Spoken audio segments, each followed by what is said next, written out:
Сәлеметсіздер ме? Бүгін мынадай қып-қызыл қылып балық қуыратын боламыз. Мендегі балық карась.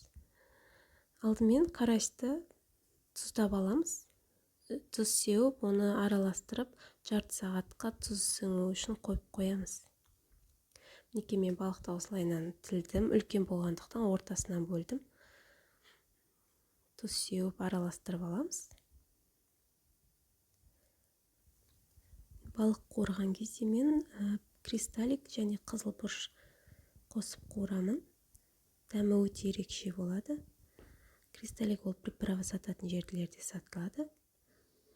Кристаллик және бұрышты өте аз мөлшерде балықтың екі жағына жағып шығамыз. Онан соң балығымызды ұнға аунатып, қызып тұрған майда қуырып аламыз. Майдың астын, газдың астын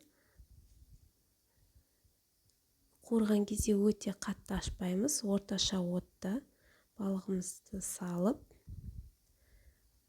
газдың астын кішкене отқа қоямыз. Екі жағын кезектестіре отырып қызартып аламыз. Балықты қуырып болған соң мен өз майына бұқтырамын. Ол үшін бір пиязды ашып қоямын. Бұл жерде менде балықтың майы көп болғандықтан жартысын құйып алдым. Және осы майдың үстіне бір пиязды салып, қуырып, оның үстіне қуырылған балықтарымды салдым.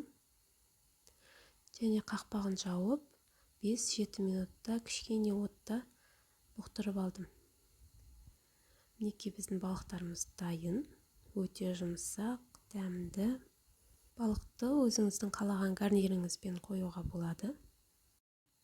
Және соус дайындасаңыз өте керемет болады. Ас болсын.